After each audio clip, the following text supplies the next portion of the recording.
मेरा नाम युवराज चौहान है और मैं फोकस ब्रेन एकेडमी का स्टूडेंट हूँ। मैं देवास से एमपी से आया हूँ और मैंने ऑनलाइन फर्स्ट और सेकंड लेवल करी थी और मैं थर्ड लेवल के लिए दिल्ली में आया हूँ। तो मैं आप लोगों को बताऊँगा कि थर्ड लेवल में मैंने कैसे टचिंग करके बुक की समरी बताना सीखा है। तो मैं इस क्लास 10th की बुक को फर्स्ट फ्लाइट को इंग्लिश की इसको टच करूँगा और इस पूरी बुक की समरी बताऊँगा।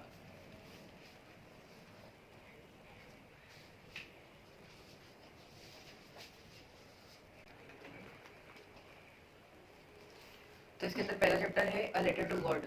इस चैप्टर में एक किसान रहता है, वो उसके घर से जब वो उसके खेतों में आता है तो वो देखता है कि बारिश आने वाली है, तो वो खुश हो जाता है मन मन में कि अब तो अच्छे से फसल होगी। तो वो खुश होके एक मिठाई का पैकेट लेके उसके घर जाता है और उसकी वाइफ को बताता है कि आज उसने घेर में बारिश का मौसम देखा। और अगले दिन जब वो पहुंचा तो उसने देखा कि पूरा का पूरा खेत जो है वो बर्फ से ढका हुआ है और जो उसने बीज बोए थे वो जो है उसके ऊपर भी बर्फ आ गया है, जिसकी वजह से वो बीज जो है वो बेकार हो गए। तो वो भगवान में उसकी शिद्दत थी, इसलिए वो भगवान को एक लेटर लिखता है जिसमें लिखा था कि आप मेरे को 100 मतलब 1 लाख रुपए दे दो। तो उसके अंदर जब ऐसा लिखता है और पोस्टमैन को देता है, तो जो पोस्ट मास्टर रहता है वो उसका दोस्त रहता है। तो जो अ, किसान था उसने उसका एड्रेस नहीं बताया था कि उसको लेटर कहाँ पे भेजना है। तो अब उसके फ्रेंड ने उसका लेटर खोल के देखा तो उसमें लिखा था कि उसको भगवान को भेजना था। तो अब वो उसका विश्वास नहीं तोड़ना चाहता था, इसलिए उसने खुद से पैसे जुटाकर 70,000 रुपये उसको दे दिए। और फिर उसके बाद जब किसान को पैसे मिले तो वो खुश हो गया कि उसको पैसे मिल गए भगवान से। तो अब उसने सच की भी कोशिश नहीं करी, क्योंकि उसको जो है भगवान में ट्रस्ट था। तो उसने भगवान को एक और लेटर लिखा कि अब से आपको कभी भी मेरे को पैसे भेजो तो पोस्टमैन के हाथों से मत भिजवाना, क्योंकि हमारे यहाँ के पोस्टमैन चोर हैं। उनने मेरे 30,000 रुपये ले लिए। इसमें इतना ही है। और अब इसका जो दूसरा चैप्टर है उसका नाम है फायर एंड आइस। तो इसके अंदर मतलब ये एक पोएम है। तो इसके अंदर बताया गया है कि मतलब पोएट जो है वो एक क्वेश्चन पूछ रहा है कि दुनिया कैसे खत्म होगी, आग से खत्म होगी या बर्फ से खत्म होगी। तो जो पोएट है वो आग वालों की तरफ है, क्योंकि एक दिन अर्थ को तो खत्म होना ही है। तो जो पोएट है वो आइस के खिलाफ है और जो आग है उसके साथ में है, क्योंकि जो अभी के हालत में हम देखें तो अभी गर्मी बहुत पड़ रही है। तो उसको लग रहा है कि अभी जो अर्थ है वो गर्मी से ही खत्म होगी, लेकिन वो बोल रहा है कि आइस भी एक अच्छा आइडिया हो सकता है। और फिर अब दूसरा चैप्टर है अ डस्ट ऑफ स्नो। तो इसके अंदर जो नरेटर रहता है वो एक पेड़ के नीचे से निकलता है जो एक जहरीला पेड़ है। और जब वो उसके नीचे से निकलता है तो उसको जो है उसका पूरा दिन जो है वो खराब जा रहा था। तो उसके ऊपर से मतलब वो थका हुआ भी था। तो जब उस पेड़ के ऊपर से एक थोड़ी सी जो है मतलब बर्फ की धूल लाकर उसके चेहरे पे टकराई, तो उसका जो है एक्सप्रेशन बदल गया, क्योंकि उसको इतना अच्छा लगा कि वो हल्के हल्के से मुस्कुराने लग गया। और जब उसने सोचा कि मेरा पूरा दिन तो खराब चले गया है, तो अब मैं जो है अपना बाकी का बचा हुआ दिन ऐसे खुशी खुशी बिता लूँ। अब इसका दूसरा चैप्टर है अ, तो इसमें अगले चैप्टर का नाम है Nelson Mandela a long walk to freedom. तो इसमें नेल्सन मंडेला जो अफ्रीका के प्रेसिडेंट थे एक टाइम पे, तो उनकी स्टोरी बताई गई है कि उन्होंने डेमोक्रेटिक इलेक्शंस के लिए कितनी मेहनत करी थी। तो उन्होंने जो है 30 साल तक उनको जो है ये मतलब डेमोक्रेसी के लिए सरकार लाने के लिए उन्होंने 30 साल तक उन्होंने जेल भी काटी थी। और फिर उसके बाद पब्लिक ने प्रोटेस्ट किया कि उनको निकाला जाए और फ्री एंड फेयर जो है इलेक्शन किए जाए। तो उसके बाद नेल्सन मंडेला ने भी बहुत सारे लोगों की हेल्प ली थी। फिर उसके बाद नेल्सन मंडेला को छोड़ दिया गया और फिर उसके बाद इलेक्शन हुए जिनमें नेल्सन मंडेला ही प्रेसिडेंट बन गए। फिर उसके बाद अगला चैप्टर है a tiger in the zoo. तो इसके अंदर बताया है कि अगर एक टाइगर एक जू के अंदर है तो कैसा रहता है। जब भी कोई उसको देखने के लिए आता है तो आलसियों की तरह बैठा रहता है एक जगह पे, और लोग उसको जो है बोतलें फेंक के कचरा फेंक के उसके ऊपर उसको जो है दहाड़ने के लिए जो है मतलब उसको ऐसा करते हैं कि वो दहाड़े, क्योंकि उनको भी जो है उससे जो है मनोरंजन चाहिए रहता है। जो लोग जू में घूमने के लिए आते हैं तो जो शेर है वो उनको इग्नोर करने की कोशिश करता है, लेकिन अगर वो उसके अंदर गुस्सा तो बहुत भरा है क्योंकि लोग उसको परेशान कर रहे हैं।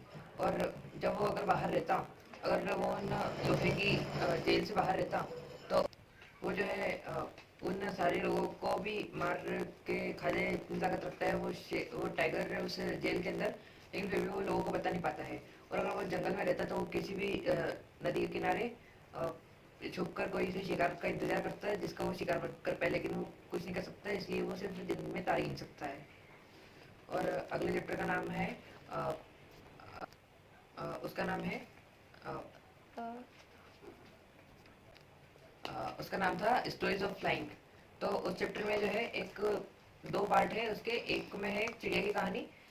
जो एक चिड़िया रहती है उसके तीन भाई बहन रहते हैं और एक वो रहती है, वो सबसे बड़ी रहती है, लेकिन वो जो है जब छोटी थी तो एक सप्ताह की होने के बाद वो फिर भी उड़ नहीं पाई थी, लेकिन उसके छोटे भाई बहन उड़ पा रहे थे। तो उसके पेरेंट्स को ये लग रहा था कि वो जो है कभी भी उड़ नहीं पाएगी और इसका कोई शिकार करके चला जाएगा। तो वो जो है उसने हार नहीं मानी और वो धीरे धीरे कर करके प्रैक्टिस करते रही, तो फिर आखिरकार वो जो है उड़ने लग गई थी। और उड़ना भी उसने ऐसे सीखा कि वो जो है एक पहाड़ी की चोटी पे जाके वहां से कूद गई और पंख फड़फड़ाते वो जो है उड़ने लग गई। फिर उसके बाद अगला इसी का पार्ट है द ब्लैक एरोप्लेन। तो इसके अंदर एक पायलट रहता है जो अ, एक पायलट रहता है जो एरोप्लेन उड़ा रहा होता है, जो लेकिन उसको जो है बीच में भूख लग जाती है, तो वो खाना वहाँ लेके आता है। इतनी देर में उसको जो है सामने एक थंडरस्टॉर्म दिखता है। तो वो दिखता है तो वो देखता है कि उसका जो है कंपास भी खराब हो चुका था और वो गोल गोल घूमने लग गया था, और उसका जो है कंट्रोल रूम से भी जो है मतलब सिग्नल कट गया था। तो वो जो है सीधे सीधे चलते गया, लेकिन उसको जो है एक एरोप्लेन दिखा जो उसके राइट साइड से आ रहा था। तो जैसे ही वो आया तो उसको जो है पायलट की शक्ल तो नहीं दिख रही थी, लेकिन वो जो है सब इतना समझ गया कि वो बोल रहा है कि मेरे पीछे पीछे चलो। तो वो जो है उसके पीछे पीछे गया तो एकदम से वो गायब हो गया, और जब वो सीधे सीधे चलने लगा तो उसको जो है बाहर आ गया दो तीन एक दो मिनट बाद। फिर जब वो उसने इमरजेंसी लैंडिंग करी उसके पास वाले एयरपोर्ट पे, तो उसने पूछा कि मुझसे पहले कोई सा एरोप्लेन आया है क्या। तो वो सब लोग बोलते हैं कि आप 3 घंटे पहले एक आया था, लेकिन अभी तो आप ही आए हो। तो वो जो है सैड हो जाता है कि वो जो है उसको थैंक यू तक नहीं बोल पाया। और इसमें अगला चैप्टर है हाउ टू टेल एनिमल्स। तो इसके अंदर बताया गया है कि एनिमल्स को कैसे बताएं।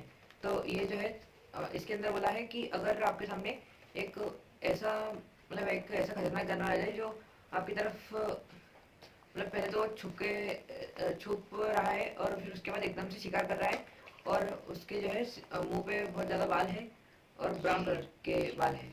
तो वो जो है शेर रहेगा, और वो आपको खाने वाला होगा तो वो शेर रहेगा। और इसके अंदर एक भालू का भी बताया है कि अगर कोई ये ऐसा एनिमल जो जिसकी पूरी बॉडी पे बाल है और वो जो है ब्राउन कलर का है, तो और वो आपकी तरफ देख रहा है और उसके लंबे लंबे से दांत है और आपकी तरफ भागते भागते आ रहा है, तो वो भालू होगा। और अगर एक ऐसा जानवर जो अगर आप तालाब के पास हो और आपको उसके अंदर दिख रहा है और वो रो रहा है, तो वो जो है जरूरी मगरमच्छ ही होगा। और अगर वो हल्का सा स्माइल कर रहा है तो वो जो है लोमड़ी होगा, और जब लगड़ लगड़ का होगा। और अगर आपको एक पेड़ दिख रहा है जो सूखा हुआ है और उसके ऊपर आपको कुछ भी नहीं दिख रहा है, तो उसके ऊपर बहुत सारे चांस होते हैं कि आपको जो है एक गिरगिट दिखे। और जब अगर आप हरे पत्तों पे भी देखते हैं तो आपको जिस कलर पे आपको देखते हो उस कलर पे वो मिल सकता है, लेकिन सूखी लकड़ी पे उसके चांस जो है वो ज़्यादा होते हैं। और नेक्स्ट चैप्टर का नाम है और अगले चैप्टर का नाम है बॉल स्टोरी। इसके अंदर बताया गया है कि एक लड़का जो अपने बचपन में एक बॉल खो देता है। एक लड़का जो रहता है वो अपने बचपन में एक बॉल जो है वो समुद्र के अंदर उसकी चली जाती है, बाउंस होकर उधर चली जाती है। तो जो है उसको जो है बहुत बुरा लगता है, क्योंकि वो बॉल वापस से तो खरीदी जा सकती है, लेकिन वो उस बॉल से इतने में जीता था कि उसकी जो है उस बॉल से आदत जुड़ गई थी, और वो जो है उस बॉल को खोना नहीं चाहता था, लेकिन फिर भी जो है उसको वो बॉल खोनी पड़ी और वो उस बॉल को निकाल भी नहीं पा रहा था। और अब इसमें अगला चैप्टर है एने फ्रैंक। तो अब इस चैप्टर में जो है अ बुक ऑफ एने फ्रैंक। तब इस चैप्टर के अंदर बताया गया है कि एक लड़की थी एना फ्रैंक नाम की। वो जो है इसकी राइटिंग के लिए जो है दिन भर डांट खाती थी, लेकिन जब वो बड़ी हुई तो उसको मालूम पड़ गया कि राइटिंग में कुछ नहीं रखा, और उसके पेरेंट्स को भी मालूम पड़ गया कि राइटिंग वाइटिंग में कुछ नहीं रखा, अपनी काबिलियत होनी चाहिए अपने अंदर। फिर उसके बाद नेक्स्ट पोएम है अमांडा। तो इसके अंदर अमांडा नाम की एक लड़की रहती है जिसके पेरेंट्स जो है उसको बिल्कुल पसंद नहीं थे, क्योंकि उसके पेरेंट्स दिन में उसको ऑर्डर दिया करते थे कि अमांडा स्ट्रेट बैठो, अमांडा अपने नेल्स को वाइट मत करो, अमांडा अपने शूज़ क्लीन करो।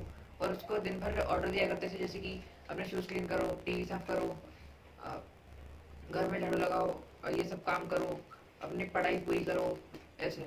और जब वो डांट सुन सुनकर बोर हो जाती थी तो उसके बाद वो उनसे नजरें नहीं मिल पाती थी, तो इसलिए भी उसके पेरेंट्स उसको चिल्ला देते थे कि अमांडा जब मैं बोल रहा हूँ तो मेरी तरफ आंखें करके देखो। तो वो जो लड़की थी उसको अपने पेरेंट्स से ही नफरत हो चुकी थी, क्योंकि वो जो है उसको दिन भर उसको टॉर्चर लगता था ये सब। लेकिन फिर उसको आखिर में समझ में आ गया कि उसके जो पेरेंट्स हैं उसकी भलाई के लिए बोल रहे हैं। तो इसके नेक्स्ट चैप्टर है ग्लिम्स ऑफ इंडिया। इसके अंदर 3 पार्ट है। फर्स्ट में है बेकर्स ऑफ गोवा। तो इसके अंदर गोवा के जो बेकर्स थे पहले के टाइम पे, उनकी स्टोरीज बताई है कि जो पहले गोवा में जो बेकर्स थे वो इतने सारे थे कि वो जो है बेकर्स ज़्यादा थे और खरीदने वाले कम थे। लेकिन जब वो मतलब गोवा में उस टाइम पे बेकर्स के लिए ही जाना जाता था, और जब उनके पास ज़्यादा रहता था तो वो बच्चों में बांट देते थे ऐसे। और अब इसके अंदर एक कुर्ग नाम की एक दूसरा पार्ट है। तो इसके अंदर कुर्ग नाम एक जगह का नाम है जो रेन फॉरेस्ट के पास में है। और ये जो है एक टूरिस्ट प्लेस है जहाँ पे एलेक्जेंडर के जो सेना थी उनके लोग यहाँ पे आकर बस गए, और उनकी जो है यहाँ पे पीढ़ी चलती है। और यहाँ पे मार्च में लोग घूमने के लिए आते हैं, और यहाँ पे सिर्फ कॉफ़ी की खुशबू आती है मार्च के महीने में, और ये जो है घूमने के लिए बहुत अच्छी जगह है। और तीसरा है टी फ्रॉम असम। अब इस चैप्टर के अंदर जो है अ, असम की टीज के बारे में बताया गया है कि असम में कैसे पत्तियों को करते हैं, और वहाँ पे लोग कैसे पीछे बास्केट टांग कर पत्तियाँ तोड़ते हैं, ग्रीन ग्रीन लीव्स तोड़ते रहते हैं। और वहाँ पे जो है हर एक दुकान छोड़कर जो है चाय की दुकान रहती ही है। अब इसके बाद अगला चैप्टर है मिजबिल द ऑटर।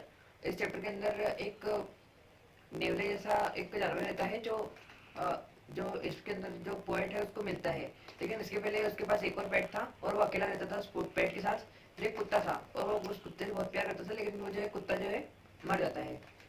और जब वो बड़ा होता है, मतलब जब वो पोएट 1-2 साल बाद उसको जो है एक पेट की याद आती है कि उसका एक पेट रखना चाहिए, क्योंकि वो अकेला ही रहता था। और तो वो जो है एक पेट को पाल लेता है, और जिसका नाम उसने मिजबेल रखा था। मतलब वो एक मिजबेल था।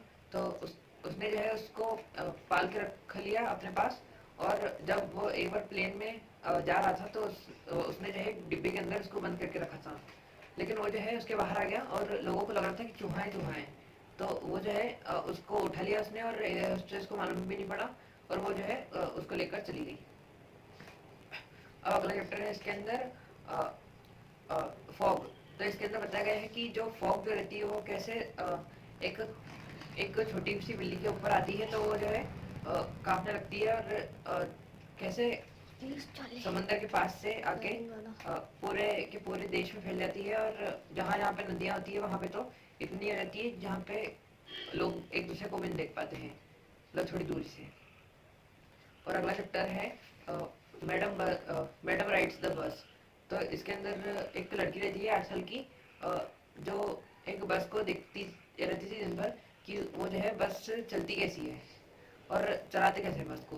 तो इसके अंदर वही बताया गया है कि एक लड़की थी जिसको बस चलाने का बचपन से ही बहुत शौक था, लेकिन उसके पास बस नहीं थी और वो बहुत छोटी थी, 8 साल की थी सिर्फ वो। लेकिन एक दिन जब उसकी मम्मी जो है सो रही थी दोपहर में, तो वो जो है एक बस स्टैंड पे चली गई और वो कंडक्टर को बोलती है कि मेरे को जो है सिटी में जाना है। तो उसके बाद वो कंडक्टर जो है उससे आधे घंटे बाद टिकट लेने आता है। तो वो लड़की बोलती है कि मैं तो यहाँ पे ऐसे ही आई हूँ, और मेरी मम्मी जो है मैं मेरी मम्मी के पास जा रही हूँ।